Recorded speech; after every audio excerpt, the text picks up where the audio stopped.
Paper 4 के ethics segment से हम इसकी शुरुआत करेंगे।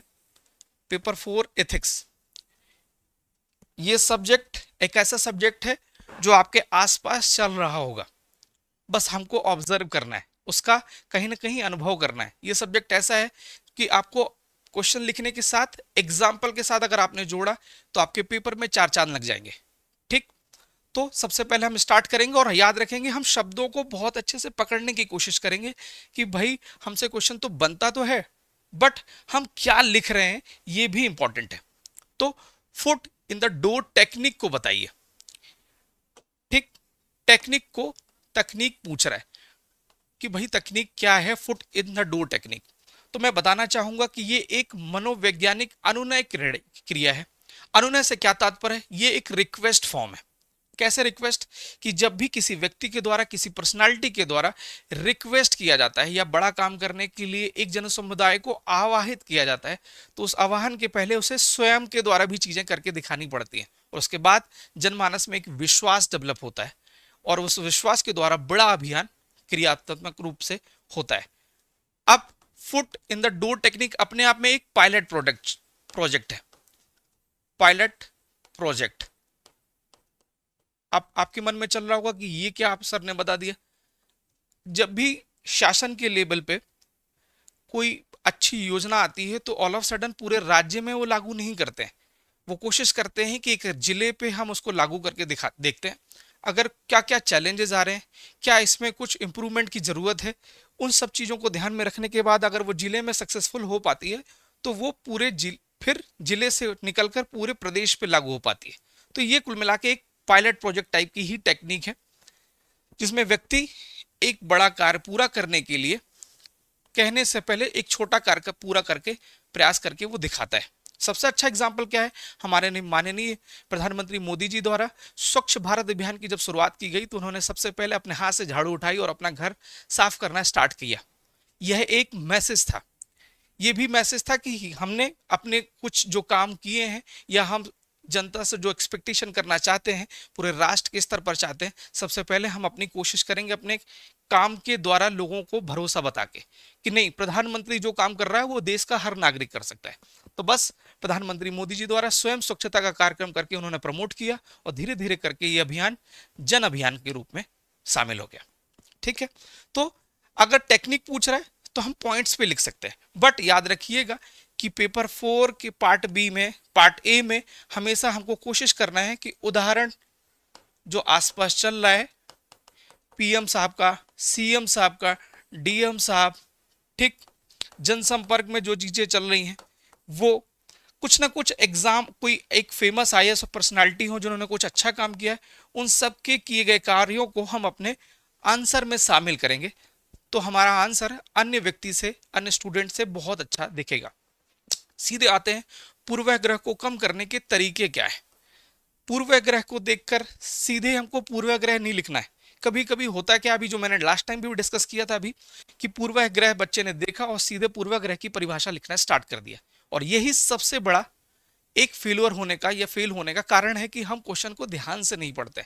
और ये भी एक अच्छे सिविल सेवक की निशानी होती है कि हर कोई जब भी उसके पास कोई डॉक्यूमेंट्स आता है तो बहुत केयरफुली वो चीजें पढ़ते हैं।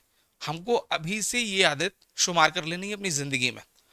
तो पूर्वाग्रह को कम करने के तरीके पूछे गए, तो हम पूर्वाग्रह की परिभाषा लिखते हुए सीधे तरीके पे उतरेंगे।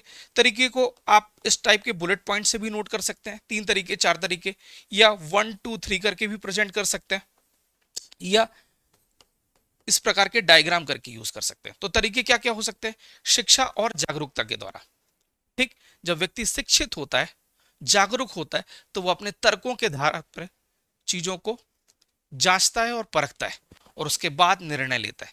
जब ये सब चीजें होती हैं, शिक्षित होते ही, तो धीरे धीरे उसके मन में जो पुराना पूर्वाग्रह था, रूढ़िवादी मानसिकता थी, वो धीरे धीरे दूर होती है। फिर कानूनी नीति का पालन करके, तो संविधान में वर्णित कानून या भारत सरकार, मध्य प्रदेश सरकार द्वारा जो भी बनाए गए एक्ट हैं, कानून हैं, उनको भी ध्यान में रखकर जब हम निर्णय लेते हैं तो धीरे धीरे हमारा पूर्वाग्रह दूर होता जाता है। ठीक, आपने देखा होगा कि आर्टिकल 17 अनटचेबिलिटी, महिलाओं में इक्वलिटी, जैसा महिला नारी सशक्ति वंदन अधिनियम आया, धीरे धीरे क्या कर रहा है कि पूर्वाग्रह खत्म कर रहा है लोगों का कि नहीं, नारी का स्थान देश में बराबरी का है।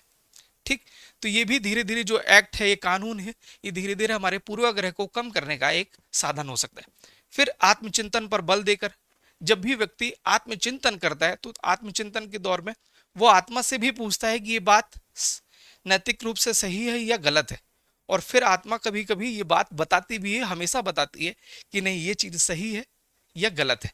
तो इन चीजों को ध्यान में रखकर भी व्यक्ति को निर्णय लिया जाता चाहिए। फिर है रूढ़ियों को चुनौतियां देके। रूढ़ी क्या, पुरातन काल से जो चली आ रही चीजें हैं उसको हम समय समय पर क्या करना है कि जो चीजें आ रही हैं उसको तर्क रूप से सोचना है, तार्किक रूप से सोचना है और चुनौती देना है कि नहीं नहीं नहीं ये गलत है। सती प्रथा अब तो भैया नहीं चल पाएगा। क्लियर है? रात के 8 बजे के बाद महिलाओं का या हमारी जो बहनें हैं बाहर नहीं निकल सकती। ये जो पुरानी एक व्यवस्था थी ये बिल्कुल गलत व्यवस्था है। उनको इक्वल राइट है कि आप ड्यूटी कर सकते हैं रात में, नाइट शिफ्ट में आप जॉब, जैसे जो होता है क्या कहते हैं टेलीकॉम सर्विसेज है, वहां ज्वाइन कर सकते हैं। ये जो मन में रूढ़ी बनी हुई थी कि नारी घर के बाहर नहीं निकल सकती, धीरे धीरे इस रूढ़ी का अंत होगा। किसके द्वारा? ये तरीकों को अपनाने के द्वारा। सीधे आते हैं नेक्स्ट क्वेश्चन, संवेगात्मक बुद्धि का मूल उद्देश्य क्या है? तो हमसे उद्देश्य पूछा गया। ठीक, हमसे संवेगात्मक बुद्धि के बारे में नहीं पूछा गया। फिर से मैं अंडरलाइन कर रहा हूं, हमसे उद्देश्य पूछे गए। हाँ, ये बात है कि हर स्टूडेंट को इस टॉपिक के बारे में पता होना चाहिए कि संवेगात्मक बुद्धि किसे कहते हैं। ठीक, क्या है इमोशनल इंटेलिजेंस? क्या है वो चीज है जिसमें व्यक्ति दूसरों की भावनाओं को और स्वयं की भावनाओं को जांचता है और परखता है और उसका प्रबंधन में उपयोग करता है। सीधे उद्देश्य क्या है पढ़ते हैं हम। सबसे पहले व्यक्ति की भावनाओं को समझने, प्रबंधित करने और प्रभावी ढंग से उपयोग करने की क्षमता को विकसित करना इसका उद्देश्य है।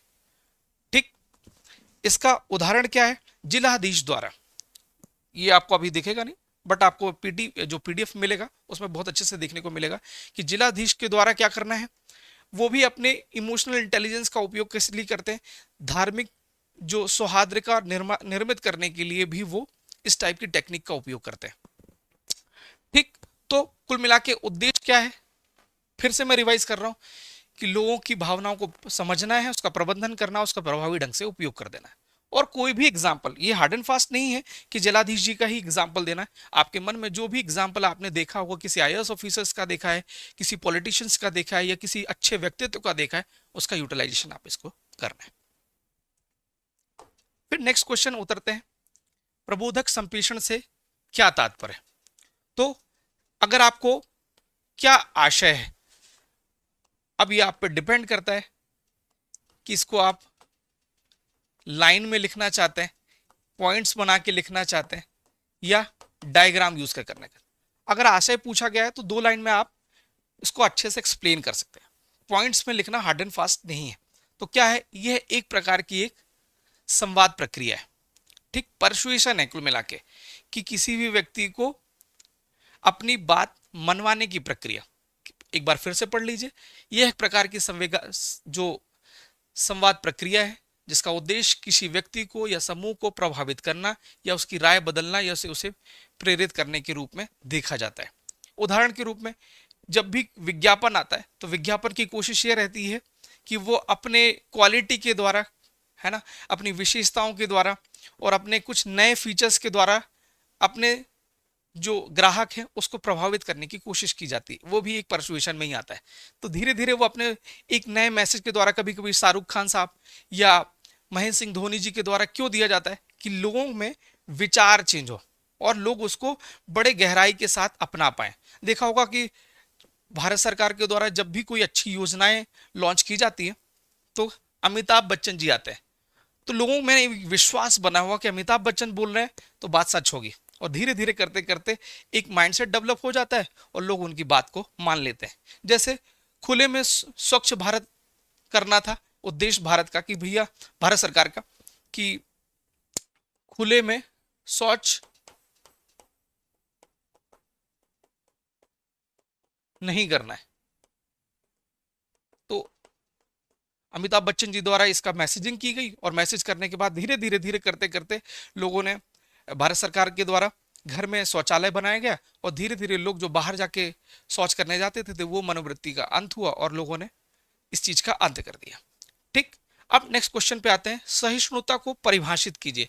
अब ये शब्द बहुत अच्छे से ध्यान में रखिएगा, परिभाषित कीजिए, यानी कि हमें परिभाषा के रूप में इन शब्दों का जानने की कोशिश करना है। सहिष्णुता क्या है? टॉलरेंस, जो भारत की सबसे प्रमुख विशेषताओं में से एक है। हमारा देश बहुत टॉलरेंस वाली कंट्री का देश है कि सभी भाषाओं को, सभी धर्मों को, सभी जातियों को, सभी मजहब को हमने स्वीकार कर लिया। अगर टॉलरेंस ये भी है कि हमारे से विचित्र कोई बात कर रहा है या हमारे विपरीत बात कर रहा है, हमारे अगेंस्ट में अपने मत दे रहा है, तो उसको भी मुस्कुराते हुए स्वीकार करना है और इस चीज को एक्सेप्ट करना है और विचलित नहीं होना है। ठीक, तो सहिष्णुता वह गुण है जिसमें व्यक्ति बिना किसी भेदभाव के, पूर्वाग्रह के दूसरों के विचारों को, विश्वासों को और कार्यों को स्वीकार करता है। ठीक, उदाहरण, लोक सेवक द्वारा विभिन्न धर्मों को, जातियों को, धर्मों का सम्मान करना। ठीक है, क्लियर है। नेक्स्ट क्वेश्चन पे आते हैं हम, लोक सेवक के प्रति समर्पण से क्या आशा है? डेडिकेशन टू पब्लिक सर्विस, प्रशासन में इसका महत्व बताएं। जब भी 7 मार्कर में क्वेश्चन आएगा, 7 मार्कर में क्वेश्चन आएगा, तो मैं थोड़ा सा आपको रिमाइंड कराने की कोशिश करूंगा कि ये अनिवार्य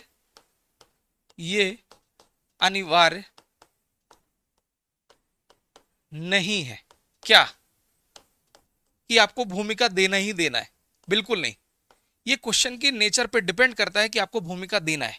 अगर क्वेश्चन पूछता है, लग रहा है कि इसमें हाँ क्या समझते हैं, तो हम एक लाइन में उसका भूमिका से उसको बता पाएंगे। अगर सीधे क्वेश्चन ने पूछा महत्व बताइए, हम सीधे महत्व को हाईलाइट करेंगे, लाइन खींचेंगे, कीवर्ड्स में इसको एक्सप्लेन कर देंगे। हमें कोशिश करना है कीवर्ड्स कम शब्दों में, अगर ये 70 शब्दों में बात किया जा रहा है या 20 शब्दों में या 200 शब्दों में, तो कीवर्ड्स का उपयोग करके हमको कम शब्दों में ज्यादा चीज एक्सप्लेन करने की कोशिश करना है।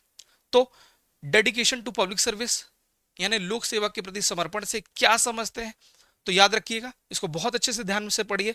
जनहित को सर्वोपरि मानते हुए, शब्द का प्रयोग देखिए, जनहित को सर्वोपरि मानते हुए।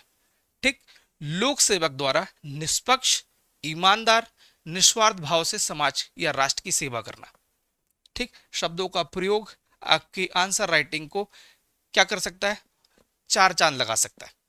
तो जनहित को सर्वो, वो आप एक लोक सेवक बनने जा रहे हैं, तो आपका मुख्य उद्देश्य क्या होगा, जनहित को सर्वोपरि के रूप में लेके चलना है। तो जनहित को सर्वोपरि मानते हुए लोक सेवक द्वारा निष्पक्ष, ईमानदार, निस्वार्थ भाव से समाज या राष्ट्र की सेवा करना। 2 लाइन में आपका इंट्रो कंप्लीट हो गया। अब सीधे महत्व पे उतरिए। महत्व इस फॉर्मेट में भी लिख सकते हैं, ठीक, महत्व इस फॉर्मेट में भी लिख सकते हैं और महत्व इस फॉर्मेट में भी लिख सकते हैं। अंतिम उद्देश्य यही है कि इसको साफ सुथरा टू द पॉइंट दिखाकर इसको बहुत अच्छे से अट्रैक्टिव तरीके से प्रेजेंट कर दिए। सबसे पहले क्या होगा, इसका महत्व क्या है, जनता के विश्वास में बढ़ोतरी होगी, एक कॉमन पॉइंट है। और आपके दिमाग नहीं भी चल रहा है, कभी कभी होता क्या है, शॉर्ट टाइम बचा हुआ है, 2 से 3 मिनट बचे हुए हैं और हमको कभी कभी मन में आता है कि अब पेन डाउन कर देना चाहिए, अब हमसे नहीं बनेगा। नहीं, एक अच्छे स्टूडेंट की निशानी ये है कि बचे हुए एक एक मिनट का, एक एक सेकंड का उसको यूटिलाइजेशन करना है। कि हो सकता है ब्लैंक छोड़ने से अच्छा 3 पॉइंट लिख दिए, 2 नंबर मिल गए और उस 2 नंबर से आपकी रैंक कहीं कहां से कहां पहुंच सकती है। ठीक है, तो जनता के विश्वास में बढ़ावा हो सकता। फिर कुशल और प्रभावी सेवा का वितरण हो पाएगा। कैसे, जब भ्रष्टाचार से मुक्त प्रशासन अपना काम करना स्टार्ट करता है, तो धीरे धीरे क्या होता है, कुशल और प्रभावी ढंग से काम करता है। पारदर्शिता और जवाबदेही में दोनों एक आपस में एक दूसरे पर इंटरडिपेंडेंट है। पारदर्शिता और जवाबदेही में क्या होती है, वृद्धि भी हो जाती है। फिर नैतिकता और सत्यनिष्ठा को कठोरता से इसमें पालन सुनिश्चित हो पाता है। जब चीजें हम समर्पण के भाव से काम करते हैं, ठीक, तो धीरे धीरे क्या करता है इंसान, जब समर्पण के भाव से काम करता है तो वो नैतिक होता जाता है और सत्यनिष्ठा का मार्ग अपनाता है, तो धीरे धीरे उसका वो पालन करना सुनिश्चित कर पाता है। फिर इससे सामाजिक न्याय की स्थापना भी होती है। आपदा की स्थिति में जब कभी कभी चीजें ऑड कंडीशन आ जाती हैं, बाढ़ आ रही है, राहत को हमको वितरित करना है, तो उसमें क्या करना है कि यहाँ लोक सेवक की असली परीक्षा है। तो क्या है? आपदा की स्थिति में कुशल प्रबंधन, नवाचार और रचनात्मकता में वृद्धि, कि जब हर व्यक्ति को एक उद्देश्य मिलेगा, क्या? देश की सेवा करना है, लोगों का कुछ ना कुछ जीवन स्तर सुधार करना है, तो क्या होगा? क्रिएटिविटी के साथ लोक सेवक उतरेंगे, कुछ ना कुछ नया करेंगे, उनका एक सरकारी जो बना हुआ पैटर्न है उस पैटर्न से ऊपर उठ के वो काम करने की कोशिश करेंगे, जिसमें वो टाइम की कोई बाउंडेशन नहीं होगी, वो बस उनका एक उद्देश्य होगा, जनता को सर्वोत्तम हित प्रदान करना। नवाचार रचनात्मकता में वृद्धि करेंगे, नागरिक भागीदारी व राय से को वरीयता देंगे। कैसे? इंटरनेट के माध्यम से, फेसबुक के माध्यम से फीडबैक भी लेंगे कि भैया ये योजना जो चल रही है, क्या इसमें कुछ खामियां हैं, भैया आप मुझे मैसेज करें या इस पोर्टल में मैसेज करें, हम इसमें कुछ ना कुछ सुधार कर सकते हैं। जो सीएम हेल्पलाइन 181 है, इसका बहुत अच्छा एक उदाहरण भी है। फिर कानून का शासन, कानून का शासन से तात्पर्य क्या है कि भैया लॉ एंड ऑर्डर मेंटेन होना चाहिए, हमारे जो पुलिस बल है वो ईमानदारी से, समर्पण से काम करेगी, तो समाज और देश बहुत शांति पूर्वक जीवन यापन कर पाएगा। क्राइम फ्री जो सिटी है, क्राइम फ्री कंट्री है, उसकी स्थापना हो पाएगी। फिर इससे और क्या होगा? संसाधनों का कुशलतम उपयोग हो पाएगा। ठीक, एक जो सिविल सेवक है वो कोशिश करेगा क्या कि प्रशासन के पास या जिले में जो जो इक्विपमेंट्स हैं, जो उनके संसाधन हैं, उसका वो बहुत अच्छे से यूटिलाइजेशन करेगा और धीरे धीरे करते हुए जन समुदाय तक इस सेवा को प्रदान करने की कोशिश करेगा। अगले क्वेश्चन और लास्ट क्वेश्चन पे उतरते हैं कि सत्यनिष्ठा के प्रकारों को बताइए। तो अब मैं फिर से बोल रहा हूं, ये अपनी अपनी आंसर राइटिंग स्किल का एक स्वभाव बोल सकते हैं कि अगर आपको मौका मिल रहा है तो एक लाइन में आंसर लिख सकते हैं भूमिका बनाकर, नहीं है तो सीधे प्रकार पे उतर सकते हैं। हम मेरे पास समय था आपको दिखाने के लिए, तो मैंने इसको 1 से 2 लाइन में इसको प्रेजेंट कर दिया कि सत्यनिष्ठा क्या है। सत्यनिष्ठा से एकदम आसान परिभाषा लिखिए। सत्यनिष्ठा से आशय क्या है? ईमानदार, नैतिक और सच्चाई के साथ कर्तव्यों का पालन करना है। ईमानदारी के साथ, नैतिकता के साथ और सत्यता के साथ क्या करना है? कर्तव्यों का पालन करना ही सत्यनिष्ठा है। इसको एक और तरीका है कि अगर आपने मैथ के स्टूडेंट हैं तो सत्यनिष्ठा लिखिए, इक्वल टू करिए और लिखिए ईमानदारी प्लस नैतिकता प्लस सच्चाई इक्वल टू सत्यनिष्ठा। ठीक, अगर आपके पास टाइम हो, क्रिएटिविटी हो, तो एक एग्जाम्पल भी लिख सकते हैं। गांधी जी इसका बहुत अच्छा एग्जाम्पल है। ठीक, इसके प्रकार पे आते हैं सीधे, तो इसके मुख्यतः व्यक्तिगत सत्यनिष्ठा, व्यवसायिक सत्यनिष्ठा, ब्रांड सत्यनिष्ठा, प्रशासनिक सत्यनिष्ठा और बौद्धिक सत्यनिष्ठा। प्रशासनिक सत्यनिष्ठा में आप देखिएगा बस एक लाइन में हमको कीवर्ड्स में लिखना है कि व्यक्तिगत सत्यनिष्ठा क्या है और उसका एग्जाम्पल लिखना है। व्यक्तिगत सत्यनिष्ठा क्या? अपने विचारों को शब्दों में और कर्मों में, 3 चीजों में क्या होना चाहिए? एक रूपता होना चाहिए, विचारों में, कर्मों में और शब्दों में। जो आप चीजें सोच रहे हैं वो बोल रहे हैं, और जो बोल रहे हैं वो कर रहे हैं, ये अगर इक्वल है तो आप व्यक्तिगत रूप से एकदम सत्यनिष्ठ इंसान है। सभी परिस्थितियों में सत्य बोलना, गांधी जी सबसे अच्छे एग्जाम्पलों में से एक है। फिर व्यवसायिक सत्यनिष्ठा, कार्यस्थल पर नैतिक एवं निष्पक्ष होना। जैसे आप डिप्टी कलेक्टर हैं और आपके छोटे ब्रदर एक कॉन्ट्रैक्टर है। अब व्यवसायिक सत्यनिष्ठा क्या है कि अगर टेंडर जारी हो रहे हैं तो आपको एसडीएम होने के नाते आपको अपने भाई की वरीयता पर ध्यान नहीं देना है। आपको यह ध्यान देना है कि अगर दिए हुए मानकों के आधार पर मेरे भाई का जो टेंडर उन्होंने अपनी पेश किया, निविदा पेश की है, अगर वो चीज उस मानकों के आधार पर चीजें बैठ रही हैं तो उनको टेंडर मिलेगा। अगर वो क्वालिटी, वो कोटेशन क्लियर नहीं कर पा रहे हैं, उन मानकों को पूरा नहीं कर पा रहे हैं, तो उनको टेंडर नहीं मिलेगा। निष्पक्ष रूप से निर्णय लेना, ये उसकी व्यवसायिक सत्यनिष्ठा के अंतर्गत आता है। अगला है ब्रांड सत्यनिष्ठा, कंपनी द्वारा गुणवत्ता युक्त प्रोडक्ट जारी करना, तभी तो ब्रांड की वैल्यू होती है। जैसे हमारे आम जनमानस में एक फेमस लाइन चलती है कि जूते में बाटा, गाड़ी में टाटा। क्या है? एक भरोसा बन गया है कि भैया बाटा का शूज है, एकदम टिकाऊ होगा। गाड़ी टाटा की है, मजबूत गाड़ी है, क्यों? देश का लोहा है और एकदम देश प्रेमी संस्था है। ये है ब्रांड वैल्यू, है ना। जब भी आप कभी कभी शोरूम में जाते हैं तो सीधे चीजें कपड़े खरीदते हैं, कह रहे हैं यार ये जो टी शर्ट है टॉमी हिलफिगर की, भैया ले लो, ठीक है, जैक एंड जॉन्स का पैंट है, ले लो। आपको गुणवत्ता जांचने की जरूरत नहीं पड़ती, क्यों? क्योंकि उस ब्रांड ने अपनी वैल्यू बना ली क्वालिटी के द्वारा, कि देश में किसी भी स्टोर पे आप जाओगे सेम क्वालिटी सेम प्राइस पे आपको मिलेगा। ये है ब्रांड वैल्यू, वो भी अपने आप में एक उसकी सत्यनिष्ठा के अंतर्गत आता है। फिर प्रशासनिक सत्यनिष्ठा, प्रशासनिक कार्यों में निष्पक्षता, पारदर्शिता, जनहित को प्राथमिकता देना। सबसे अच्छा इसका एग्जाम्पल क्या है? प्रधानमंत्री आवास योजना। प्रधानमंत्री आवास योजना नैतिक जो नीति आयोग है वहां से जब जो जारी हुई तो उसकी सबसे पहले स्ट्रिक्ट गाइडलाइन यही थी कि इसमें एक भी डिस्क्रिमिनेशन लागू नहीं होगा। समाज के प्रत्येक वर्ग को हमको ये फ्री ऑफ कॉस्ट प्रोवाइड कराना है। अगर इस बीच में हमने कहीं भ्रष्टाचार देखा या हमने ये देखा कि निष्पक्ष रूप से इस चीज को लागू नहीं किया जा रहा है तो संबंधित अधिकारी और संबंधित डिपार्टमेंट पर कड़ा एक्शन होगा। और इसका सबसे अच्छा एग्जाम्पल यही है। तो क्या करना है? प्रशासनिक कार्यों में निष्पक्ष होना है, पारदर्शी होना है और जनहित को प्राथमिक रूप में प्राथमिकता देना है।